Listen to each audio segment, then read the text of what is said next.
Namely, what is the problem Judaism is trying to solve, and what is the solution? Well, Judaism is the hardest of all these religions to answer that question for. And I wrestled with it. I spoke with a lot of my Jewish friends. I did a lot of reading and thinking. But my take on it is that Judaism is the way of exile and return. The problem is exile. The problem is that we are apart from God, apart from our community, and we need to return. We need to get back to God and back to our community. And this has antecedents in the exile of the Jews from the Promised Land, the exile of the Jews from the Temple. But I think that's the main theme. And what is the technique that Judaism recommends for overcoming exile? Well, I think the techniques are really two. They're storytelling and law, and the two are connected, and they're connected most clearly, perhaps, in the Passover Seder, the table meal that Jews celebrate to remember the story of the Exodus of the Israelites from bondage in Egypt into freedom through the wilderness into the Promised Land, where you're told to remember, and to remember is a commandment. It's a good deed. It's a mitzvah. And so to tell a story, in other words, is to follow the law, because the law is to remember and to tell the story. Two different sides of the same coin. And you say with the story and the law, it's a wrestling in Judaism between the old and the new. That's right. And, this is one thing I love about Judaism is it isn't so much about doctrine. It isn't so much, here's the creed. I mean, you can find creeds. You can find, lists of things that Jews believe. But for the most part, Judaism isn't about belief. It's not really a belief system in the same way. It's more of a story system or a legal system. And the word Israel comes from this idea of wrestling with God. And so it's a tradition that isn't so much about, here are the 5 things you have to believe in order to be Jewish, because you can be Jewish and not even believe in God. It's more about engaging the tradition, wrestling with the story, wrestling with the law, trying to figure out what it's all about. And so there is a sacred scripture. There is a holy book, as you called it, the Tanakh. Probably most people would know it as the Torah. What is that? Well, the Torah is this wonderfully expansive term. I mean, it's typically translated as law, but it really means teaching, and it refers to classically the 5 books of Moses, Genesis, Exodus, Leviticus, Numbers, and Deuteronomy, but it also means the entire Hebrew Bible, which is to say the prophetic books of, say, Isaiah and Amos, and then the Ketuvim, the writings, which includes the Proverbs, the Psalms, Song of Songs, Job, etc. But there's even the idea that the word Torah means debating all these things, talking about all these things, or even the conversation of Jews in Israel is also understood to be teaching or law in the sense of Torah. And that debating is really captured in the Talmud, which is almost a document that accompanies the Torah or the Tanakh, right? That's right, and it's a reflection that the rabbis have put together. Rabbi means teacher, and that's the name for Jewish leaders. And they look at the Talmud as this repository of debates about what to do under particular legal circumstances so that we can figure out how we're going to live our lives, which is a key question, a big question that Judaism asks. How do we live our lives in following the commandments of God? Now, you say at one point that this was a religion born long after Abraham and Moses died. So how would you describe the founding or the founder of Judaism, or isn't there one? What I finally come down to is it's between the temple destruction of the 6th century BCE and the temple destruction of the 1st century. So somewhere in that space is the time that we start to get this tradition that is not wedded to a temple. It's not wedded to a place. It's portable. It's textual. You can carry the book under your arm. You can carry the text. That's the key piece, the portability of the tradition. And it starts sometime in that 7 centuries of space there. Now, sometimes Judaism today doesn't seem quite as portable, and it's linked in a lot of people's minds with the state of Israel. So where does Judaism stop and Israel begin? Well, Israel is not the most populous Jewish country in the world. The United States is.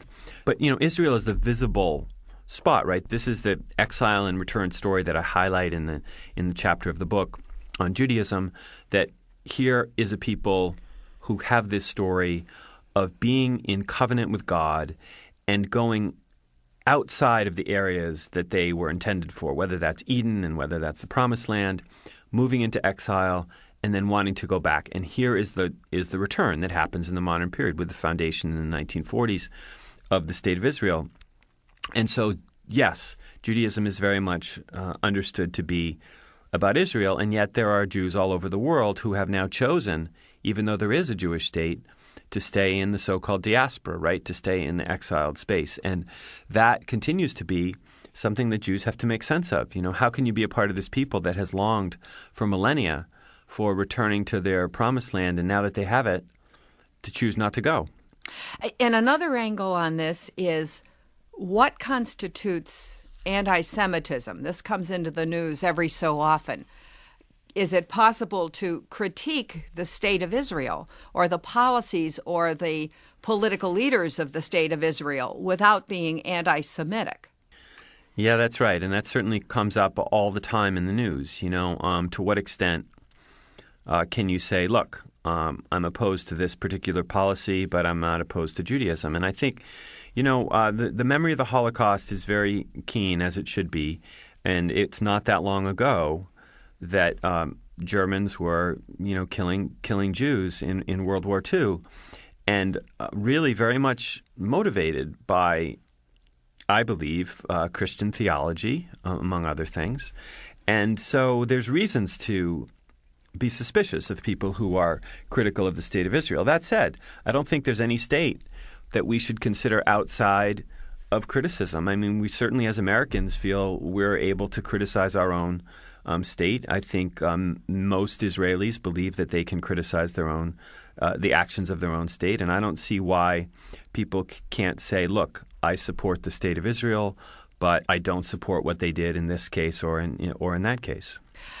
You also said Judaism, of course, is a religion of law.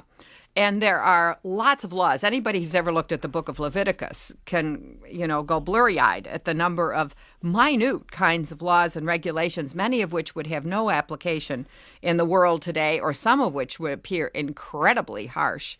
Even things like the dietary laws, which very Orthodox Jews still follow, sound a little odd to outsiders. How would you characterize the Jewish approach to law? Well, a lot of the law comes from the Torah, comes from the Hebrew Bible, but much of it comes from the Talmud. So a lot of it's post-biblical too. I think it's a tradition that believes that God tells us how to live.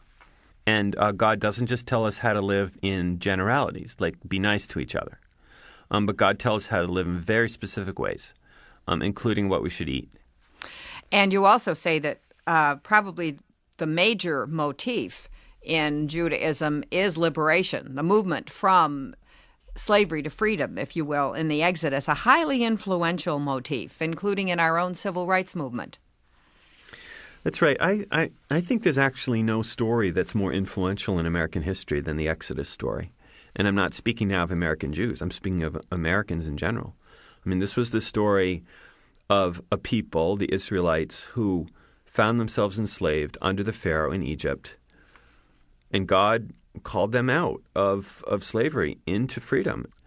And you hear, President Obama talks about, okay, there was the Moses generation of Martin Luther King, where King said, I've been to the mountaintop, I've looked over, I've seen the promised land. But he's killed. He doesn't get there. He's like Moses. And Obama talks about, the Joshua generation, the generation that does get there, the next generation. But this is something we've seen with Mormons going across to the West, seeing Brigham Young as their Moses, leading the people, the new Israelites. Americans have seen themselves as the new Israel. They've seen the Native Americans as the Canaanites. There's this real sort of literal infusion of American history into the Bible story so that God is not only the God of the Israelites, but God is the God of Americans. And this story lives, of course, among Jews as the story that reminds them every Passover we should live our lives not just remembering the Passover story in the past, but as if we were enslaved, as if we were moving through the wilderness, as if we were seeking out our own freedom. It's a wonderful story, and it's very much an American story as well as a Jewish story.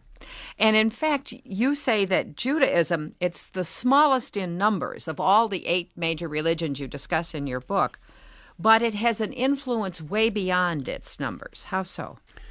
Well, that's right. And, this gets me in trouble sometimes because you start talking about the influence of Jews in world history and in American life, et cetera. There's been some pretty bad uses of those kinds of arguments. But the fact of the matter is, looking at a book like this where I'm trying to say, okay, what are the 8 great religions? What are the 8 most influential religions in the world? Is Judaism one of them? Well, in terms of its numbers, it's pretty small. There aren't that many more Jews in the world than there are people in the city of Mumbai in India, about 14 million, maybe 15. So it's pretty small. And yet, Judaism gives us the 2 great monotheistic religions outside of Judaism. It gives us Christianity and Islam, which are both outgrowths of Judaism, and those account for half of the world's population. So there's a huge influence there. If you go to the American culture, Jews are influential in politics in much greater numbers than their numbers in the population, right? I mean, we have now probably about to have 3 Jews on the Supreme Court.